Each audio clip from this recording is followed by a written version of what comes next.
Salut ma douce et bienvenue dans ce nouvel épisode aujourd'hui où on va parler d'un truc qui change absolument tout quand tu le comprends vraiment. Un truc qui explique pourquoi certaines remarques te mettent KO pendant 3 jours, pourquoi tu rumines des scénarios catastrophes à 3 heures du matin et pourquoi parfois tu te sens paralysé face à des décisions qui devraient être pourtant très simples. Le titre de cet épisode aujourd'hui c'est Ça te touche parce que tu crois que c'est vrai. Et je sais, t'es sûrement en train de te dire, bah oui, bah évidemment que je crois que c'est vrai, mais parce que ça l'est, est-ce que t'as vu toutes les preuves un peu que j'ai dans mon quotidien? Et c'est justement là le point de départ. C'est exactement là qu'on va creuser ensemble aujourd'hui. Parce que cette phrase, elle contient la clé de tellement de souffrances inutiles, mais aussi la porte de sortie. Alors installe-toi confortablement, on y va, c'est parti pour l'épisode du jour. Pour celles qui rejoignent le podcast, enchantée, moi c'est Mélanie, je suis coach en confiance et en estime de soi et j'accompagne les femmes comme toi à se construire en 3 mois la vie dont elles ont toujours rêvé, sans culpabiliser, sans s'épuiser, dans la joie et la bonne humeur. Tu peux me rejoindre sur Instagram pour ne rien manquer de mon contenu ou encore réserver un appel diagnostic gratuit de 30 minutes en visio avec moi pour comprendre ce qui bloque aujourd'hui dans ton quotidien et créer un plan d'action sur mesure. Tous les liens sont dans la description de cet épisode. On commence donc avec ce que j'appelle le déclencheur. Tu sais, c'est ce moment où quelqu'un te fait une remarque presque anodine aux yeux des autres et hop, tout s'écroule de ton côté.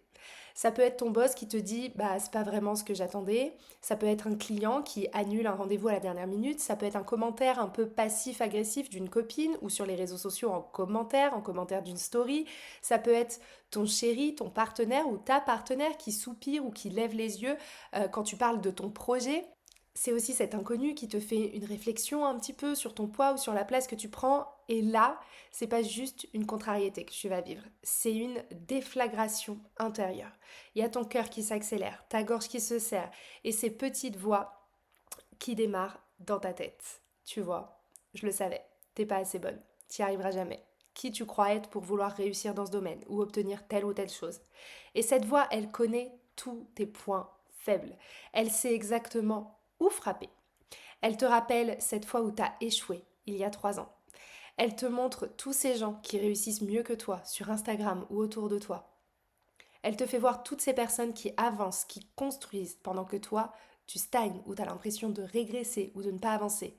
Et le pire, c'est que cette petite voix, tu la crois. Tu crois chaque mot parce que ça semble tellement logique, tellement évident, tellement vrai. Sauf que voilà le truc qu'on oublie complètement dans ces moments-là. Cette voix, elle ne décrit pas la réalité. Elle ne décrit pas ta réalité. Elle décrit ce que tu crois être la réalité. Et c'est pas du tout la même chose. Quand ton boss, il te dit c'est pas vraiment ce que j'attendais, il dit peut-être ça parce qu'il faut ajuster un détail. Mais toi, tu entends, tu es incompétente. Pourquoi?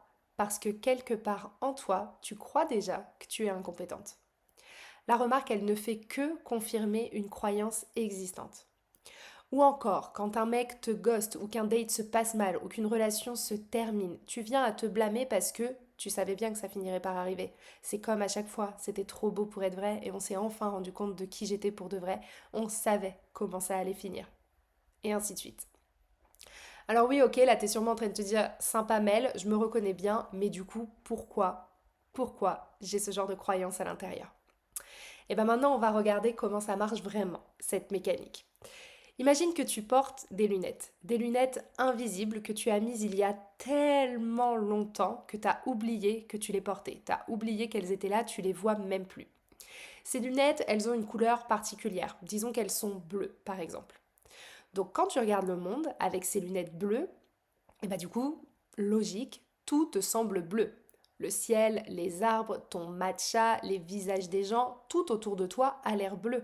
Et toi, sincèrement, tu penses que le monde est bleu, puisque c'est comme ça que tu le vois. C'est pas une opinion pour toi, c'est un fait. Tout est bleu. Et maintenant, quelqu'un arrive, moi j'arrive, et je te dis, oh là là, regarde ce coucher de soleil comme il est beau, il est orange. Et toi, tu regardes le coucher de soleil, le même, et tu te dis, bah pas du tout, il est bleu. Moi, je vois du bleu partout. Et donc là, tu commences à te dire, mais de quoi elle parle, Mel? Il y a pas d'orange, c'est bleu.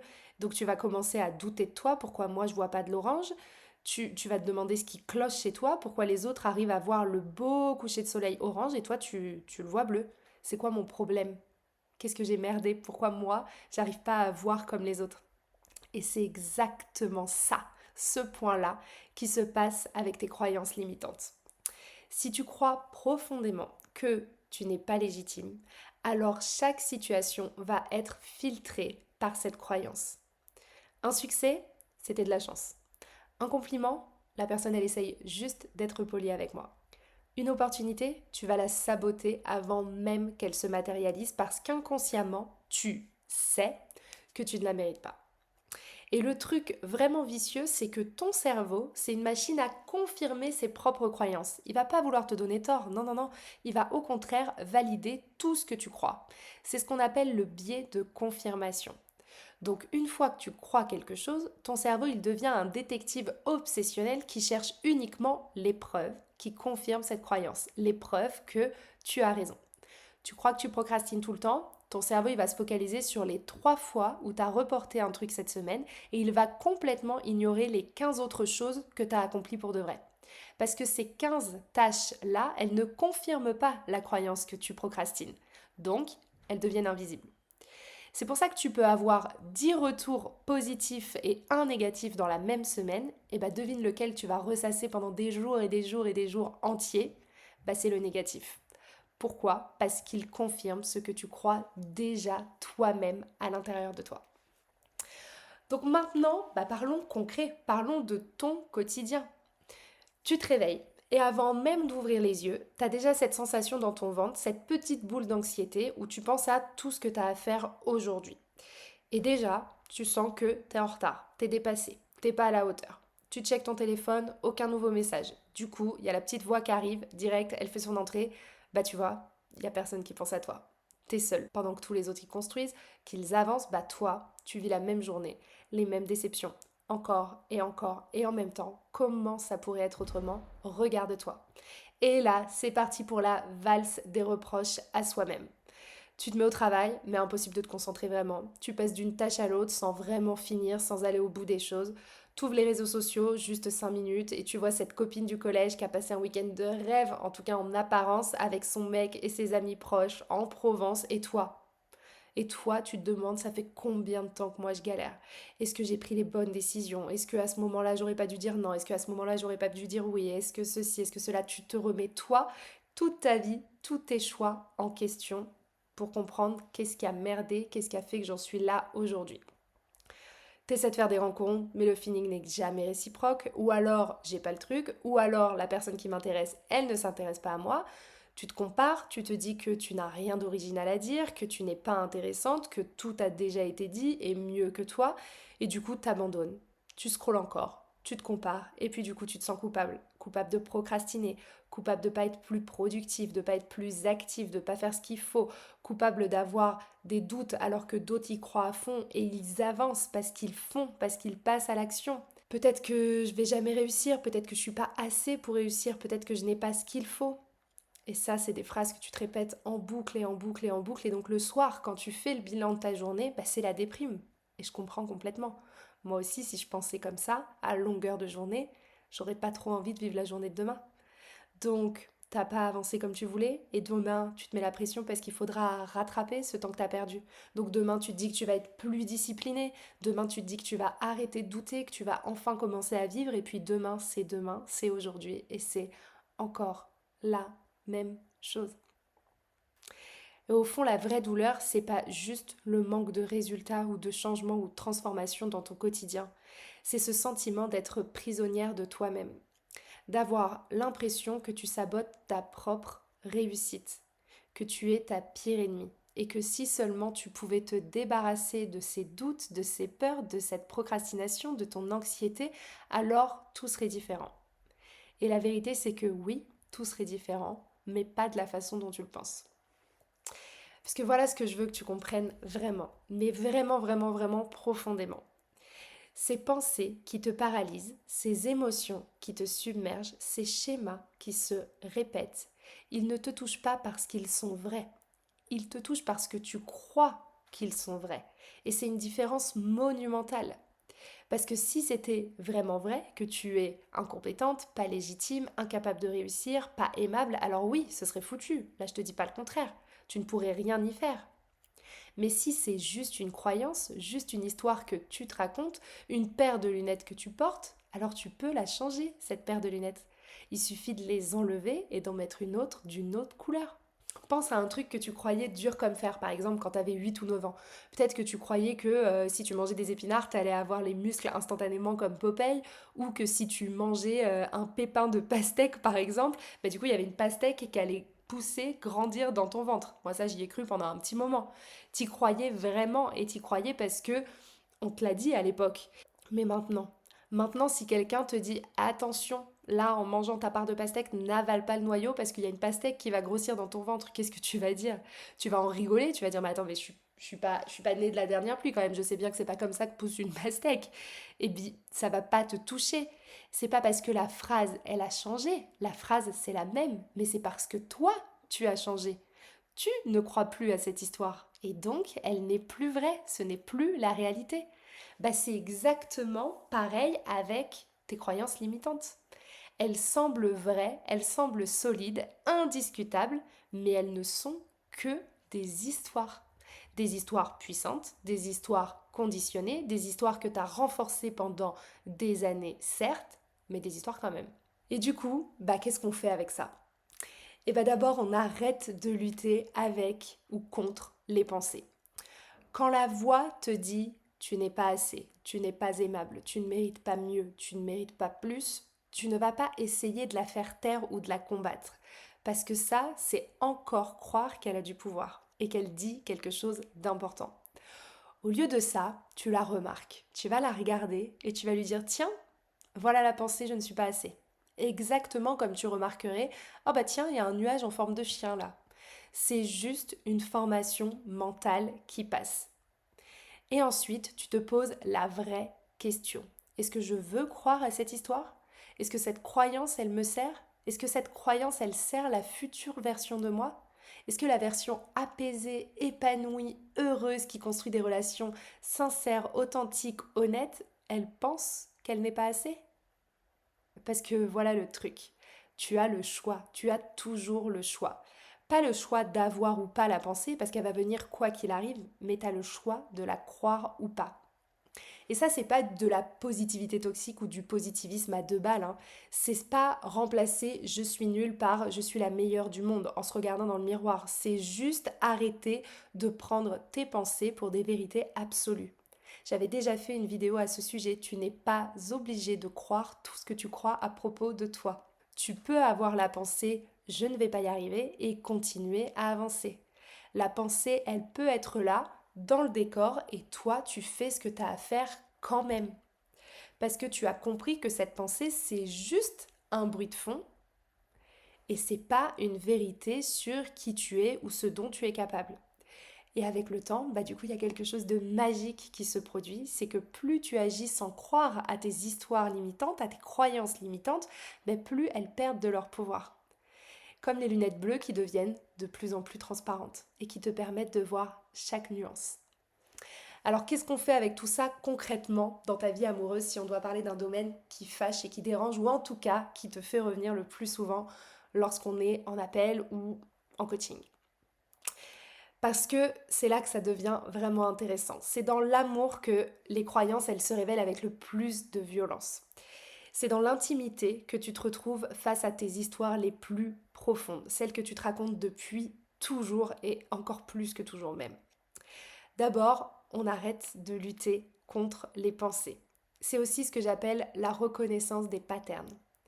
Quand ton crush, ton mec, la personne à qui tu parles en ce moment, peu importe, ne répond pas pendant 3 heures et que ta tête, elle part en vrille avec ça y est, il s'éloigne, il va me quitter, je savais que c'était trop beau pour être vrai, ça va pas durer, de toute façon je suis pas assez bien, je suis pas assez aimable et tout ce qui s'ensuit, tu vas pas essayer de faire taire cette voix, de l'étouffer ou de la combattre. Parce que cette voix, c'est encore lui donner du pouvoir. C'est encore croire qu'elle a raison et que je dois faire mon possible pour la convaincre du contraire. Non. Au lieu de ça, tu la remarques, tiens, Voilà l'histoire je ne suis pas assez bien pour être aimé qui refait surface, exactement comme tu remarquerais, ah bah tiens, il s'est mis à pleuvoir dehors. C'est juste une formation mentale qui passe, un vieux disque rayé qui se remet à jouer. Et ce disque, il connaît tous les tubes par cœur. Si j'étais plus mince, ou plus drôle, ou plus accompli, ou plus détaché, bah du coup il serait plus présent. Si je suis trop intense, exigeante, sensible, compliquée, je fais peur aux hommes, je vais finir seule. Tous les hommes bien sont pris, ou alors ils ont déjà des enfants. L'amour, c'est pour les autres, mais c'est pas forcément fait pour moi. Moi, je suis juste destinée à avoir une carrière ou une belle vie sociale. Je serai la tata cool. Tu reconnais peut-être quelques-uns de tes hits personnels, n'est-ce pas? Ouais, parce que moi, j'en ai laissé passer quelques-uns aussi. Donc maintenant, on va parler de ce truc qui te bouffe de l'intérieur. Le besoin constant de preuves. Il dit qu'il t'aime, mais ton cerveau, il cherche la preuve que c'est vrai. Il devrait t'appeler plus souvent. Il devrait deviner ce dont tu as besoin. Il devrait te regarder comme au début. Il devrait. Et à chaque fois qu'il ne fait pas ce que ton scénario mental avait prévu, bah du coup, c'est la panique à bord. Ça y est, il m'aime plus autant, je le savais, ça commence toujours comme ça, c'était trop beau pour être vrai. Mais pose-toi la vraie question. Qu'est-ce que tu cherches vraiment à prouver? Tu cherches à prouver que tu es digne d'être aimé. Tu cherches à combler ce vide à l'intérieur qui dit je ne suis pas suffisante telle que je suis. Du coup, tu deviens hyper vigilante. Tu analyses chaque texto, chaque intonation, chaque micro-expression, chaque pouce mis sur un message et qui n'a pas été une réponse. Tu deviens une détective de l'amour, à chercher les indices qui vont soit te rassurer, et ça va durer 5 minutes, soit te confirmer tes pires craintes, l'histoire intérieure que tu te racontes. Et lui, bah, il a aucune idée qu'il se passe tout ça, et surtout, d'un autre côté, il sent que l'énergie, elle a shifté, et que bah, il est un peu sous surveillance. Il a l'impression de marcher sur des œufs parce qu'il ne sait jamais ce qui va déclencher ton anxiété. Un soir, il peut rentrer tard du travail et tout va bien, et le lendemain, la même situation déclenche une crise parce que toi, ce jour-là, t'as écouté l'histoire, il ne me considère pas comme prioritaire. Le piège, c'est que tu crois que tu as besoin que son comportement change pour te sentir en sécurité, mais la vérité, c'est qu'aucun comportement ne suffira jamais tant que tu croiras profondément que tu n'es pas assez. Et puis, il y a ce truc vraiment pervers que tu fais même sans t'en rendre compte, que j'appelle et qu'on appelle tous le sabotage. Parce que si tu crois que tu ne mérites pas l'amour, ou que l'amour finit toujours mal, ou que les hommes bien ne restent jamais, alors inconsciemment, tu vas faire tout pour que cette croyance, elle se réalise. Rappelle-toi, ton cerveau, il cherche les preuves que tu as raison. Donc ça peut prendre plateforme. Tu vas choisir des hommes qui sont émotionnellement indisponibles, parce qu'avec eux, bah, tu risques pas vraiment, tu risques pas d'être vu dans ta vulnérabilité. Tu risques pas qu'un homme bien voit qui tu es vraiment et décide que tu n'es pas assez. Ou alors tu testes constamment, tu crées des situations pour vérifier s'il va rester. Tu provoques des disputes pour voir s'il reviendra, tu te montres difficile pour vérifier s'il va faire des efforts, comme si tu voulais prouver que oui, finalement, tu avais raison, il va partir. Ou encore, dès que ça devient vraiment intime, vraiment proche, vraiment sérieux, tu paniques. Tu vas trouver des défauts partout de chez lui. Tu te dis que c'est pas le bon parce qu'il y a ci, il y a ça. Tu vois des red flags qui n'existaient même pas. Tu t'éloignes parce que quelque part, tu préfères partir avant que cette personne, elle ne parte. Au moins, comme ça, tu contrôles. Et c'est la même chose dans tes relations amicales. Et le plus douloureux, c'est que quand tu rencontres quelqu'un de vraiment bien, quelqu'un qui est présent, qui est attentionné, qui est stable, et bien là, au lieu d'être heureuse, toi, t'es terrifiée. Parce que cette bonté-là, elle ne matche pas avec ton histoire intérieure. Du coup, tu trouves que c'est trop, tu trouves que c'est ennuyeux, que c'est boring, qu'il n'y a pas de passion, alors que ce que tu appelles passion, c'est souvent juste l'anxiété d'un lien insécure qui confirme tes croyances. Donc là, tu te dis, ok, bah, je vais changer, je vais devenir la femme parfaite, celle qu'on ne quitte pas. Tu vas être plus cool, moins exigeante, tu vas ravaler tes besoins, tes envies, tu vas faire comme si ces comportements qui te blessent ne te touchaient pas, tu vas être la femme détachée, indépendante, qui demande jamais rien, ou alors à l'inverse, tu vas être parfaite dans le rôle de la compagne. Tu vas anticiper tous ses besoins, tous ses moindres désirs, tu vas cuisiner ses plats préférés, être toujours disponible, toujours souriante, toujours sexy, mais voilà ce qui se passe. Tu t'oublies complètement. Tu vis dans l'anxiété constante de ne pas en faire assez. Et même quand il reste, même quand ça marche, bah du coup tu te sens pas aimé, tu te sens pas à ta place, tu sens qu'il y a quelque chose qui va pas. Il y aura toujours quelque chose qui n'ira pas. Parce que ce n'est pas toi qui l'aimes, c'est le personnage que tu joues. Alors tu te retrouves dans cette situation absurde. Tu es en couple, mais tu te sens seul. Tu es aimé, mais tu ne le sens pas. Parce que tu ne crois pas que toi, celle que tu es vraiment, tu pourrais être aimé tel que tu es aujourd'hui sans ne rien changer. Alors voilà la vraie question, celle qui change tout. Est-ce que je veux continuer de croire à cette histoire? Pas est-ce qu'il m'aime assez, pas qu'est-ce que je dois changer chez moi, pas comment est-ce que je peux le faire rester. Non, la question c'est quelle histoire je crois sur moi-même et que je veux continuer à croire. Parce que si tu continues à croire que tu n'es pas assez, alors même avec l'homme le plus merveilleux du monde, tu trouveras toujours des raisons d'avoir peur, de douter, de te protéger. Donc si tu continues à croire que l'amour c'est dangereux, tu resteras toujours sur tes gardes, prête à fuir ou alors à attaquer. Et si tu continues à croire que ton bonheur dépend de quelqu'un d'autre, bah tu resteras prisonnière de cette quête sans fin de validation externe. Donc voilà le truc que je veux que tu comprennes vraiment, ma douce, c'est que tu n'as pas besoin d'attendre de ne plus avoir peur pour agir différemment. La prochaine fois que ce crush, ce mec, il ne répond pas et que tu sens la panique monter, tu peux remarquer la pensée ah ça y est, il m'aime plus, ça va se finir. Et ne pas envoyer les 10 textos anxiogènes que tu as l'habitude d'envoyer. Tu peux sentir l'envie de le tester, de créer un drame pour avoir son attention et choisir de respirer, de poser ton téléphone et d'aller faire un truc qui te nourrit plutôt que d'être en boucle dans ta tête. Tu peux avoir la pensée je ne suis pas assez quand il regarde une autre femme ou qu'il a liké des photos sur Instagram, que sais-je, et ne pas passer la soirée à te comparer ou à lui faire une scène. Pas parce que t'es devenue une sainte ou une poupée jolie qui dit jamais rien, mais parce que tu as compris que cette pensée, c'est juste du bruit, c'est juste un bruit de fond et ce n'est pas une vérité ou la vérité sur ta valeur. Tu peux avoir envie de te rendre toute petite pour qu'il reste et exprimer un besoin, poser une limite, prendre ta place. Je dis pas que c'est facile. Au début, bien sûr que ça fait peur. Ton système nerveux, il va crier au danger parce qu'il a l'habitude de l'ancien pattern. Il connaît la route. Anxiété, contrôle ou fuite, soulagement temporaire, recommencer. Mais quand tu empruntes un nouveau chemin, quand tu agis malgré la croyance au lieu d'être piloté par elle, il y a quelque chose qui change. Et donc avec le temps, tu commences à voir que tu peux survivre sans la validation extérieure constante, que tu peux tolérer l'incertitude pour quelque temps, que ta valeur, elle n'est pas définie par le comportement de quelqu'un d'autre. Tu te rends compte que quand tu arrêtes de chercher désespérément l'épreuve d'amour, tu commences enfin à recevoir l'amour qui est là. Parce que tu n'es plus dans ton cerveau en train d'analyser, tu es présente dans ton cœur en train de ressentir. Tu remarques que quand tu arrêtes de te contorsionner pour correspondre à ce que tu crois qu'il veut, à ce qu'on tu crois qu'on attend de toi, quand tu oses être toi-même avec tes besoins, tes limites, tes émotions, une de ces deux choses arrive.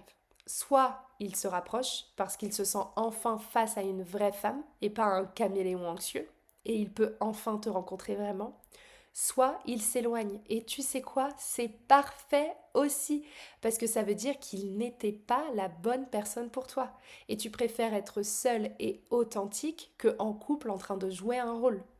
Et le plus beau dans tout ça, c'est que tu découvres que cette sensation que tu cherchais chez lui, cette sensation d'être suffisante, d'être en sécurité, d'être digne, d'être aimé, d'être digne d'amour, elle était en toi, à l'intérieur depuis le début. Elle attendait juste que tu arrêtes de croire aux histoires qui te disaient le contraire.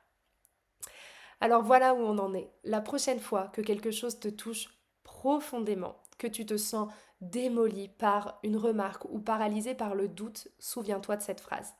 Ça te touche parce que tu crois que c'est vrai. Et demande-toi, qu'est-ce que je crois exactement en ce moment? C'est quoi l'histoire que je me raconte pour que ça me touche autant? Peut-être que c'est je dois être parfaite sinon je ne vaux rien. Peut-être que c'est les autres sont meilleurs que moi. Peut-être que c'est je suis en retard, j'y arriverai jamais. Mais une fois que tu as identifié la croyance, pose-toi cette question, simple mais puissante. Est-ce que je sais avec certitude absolue que cette histoire, elle est vraie? La plupart du temps, dans 99% des cas, la réponse ce sera non. Tu ne sais pas, tu crois, tu supposes, tu interprètes. Et dès que tu vois ça, dès que tu vois que c'est une croyance et pas une vérité, il y a un espace qui s'ouvre. Un espace de liberté. C'est un espace où tu peux choisir de continuer avec cette histoire ou pas. Tu peux choisir d'agir différemment. Tu peux choisir d'être courageuse même avec de la peur. Tu peux choisir d'avancer même avec des doutes. Parce que le courage, ce n'est pas l'absence de peur, c'est d'agir malgré la peur, avec la peur. La confiance, c'est pas l'absence de doute, c'est avancer malgré le doute et avec le doute. Et la liberté, c'est pas d'avoir des pensées positives, c'est arrêter de croire que tes pensées sont des vérités. Donc voilà mon invitation pour toi aujourd'hui, ma douce, observe. Observe tes pensées comme tu observerais des nuages dans le ciel. Elles viennent, elles passent, mais elles ne sont pas à toi et surtout, elles ne sont pas figées. Elles bougent. Elles ne définissent pas ce qui est possible pour toi. Tu es tellement plus vaste que tes croyances limitantes, tellement plus capable que ce que tu crois. Et peut-être qu'aujourd'hui, c'est le jour où tu vas enfin commencer à voir ce que moi je vois et ce que moi je sais. Merci de m'avoir écouté jusqu'ici. Prends soin de toi. N'hésite pas à partager cet épisode autour de toi pour aider une amie qui se raconte des histoires bien trop limitantes pour obtenir la vie de ses rêves. Et on se retrouve mardi prochain dans un nouvel épisode. Et rappelle-toi que tu es assez, tu l'as toujours été et tu le seras toujours.